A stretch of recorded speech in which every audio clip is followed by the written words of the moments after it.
French fry তো অনেক খেয়েছেন, এভাবে কি কখনো ট্রাই করেছেন? যদি না করে থাকেন তাহলে আজকেই ট্রাই করবেন আর খেয়ে আমাকে কমেন্ট বক্সে জানাবেন যে আসলেও আপনাদের কাছে কেমন লেগেছিল। আসসালামু আলাইকুম, Bengali flavour with Sonia cooking চ্যানেলে সবাইকে আরও একবার স্বাগত জানাই। আজকে আমি আপনাদের ভিন্নভাবে ফ্রেঞ্চ ফ্রাইয়ের রেসিপি শেয়ার করব। আশা করছি আপনাদের অনেক ভালো লাগবে। তো চলুন শুরু করা যাক। এখানে আমি 4টা মাঝারি সাইজের আলু নিয়েছি। এবার এগুলোকে ছিলে নেব। ছেলা হয়ে গিয়েছে, এবার এগুলোকে ফ্রেঞ্চ ফ্রাইয়ের শেপে কেটে নেব।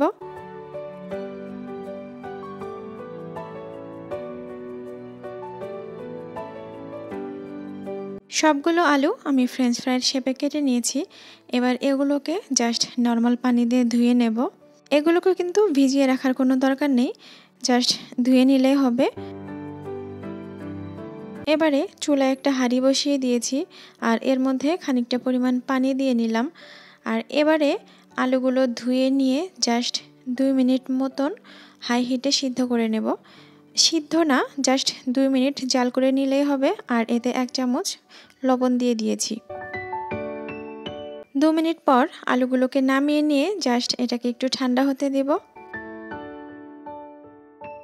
আলুগুলো ঠান্ডা হয়ে গিয়েছে, এবার এর সাথে অ্যাড করে দেব একটা ডিম, 1 চিমটি লবণ আর সামান্য একটু ভাজা জিরার গুঁড়া। এবারে সবগুলো একত্রে খুব ভালোভাবে মিশিয়ে নিতে হবে। এই কাজটা একটু সময় নিয়ে করতে হবে যাতে প্রত্যেকটা আলুর সাথে মিশ্রণটা খুব ভালোভাবে মিশে যায়। আর তারপরে এতে অ্যাড করে দিলাম 1.5 চামচ পরিমাণ আটা, এখানে ময়দাও ব্যবহার করা যাবে। মাখিয়ে নেওয়ার পর দেখলাম ভিজে ভাবটা একটু বেশি ছিল, যার কারণে আরও 1 চামচ আটা দিয়ে দিলাম। দিয়ে এটাকে আরও খুব ভালো মতো মাখিয়ে নিলাম। এবারে চুলায় একটা প্যান বসিয়ে দিয়ে এর মধ্যে বেশ খানিকটা সয়াবিন তেল দিয়ে নিলাম। আর তেলটা গরম হয়ে আসলে একে একে আলুগুলো দিয়ে দিব। প্রত্যেকটা আলু কিন্তু আলাদা আলাদাভাবে দিতে হবে, না হলে একটার সাথে আরেকটা জোড়া লেগে যাবে।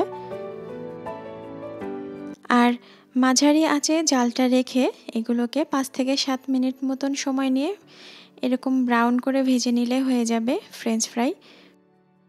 তো আমার ফ্রেঞ্চ ফ্রাই ভাজা হয়ে গিয়েছে, এবার এগুলোকে নামিয়ে নেব। আমার এই রেসিপিটি আপনাদের কাছে কেমন লেগেছে আমাকে কিন্তু অবশ্যই কমেন্ট করে জানাবেন।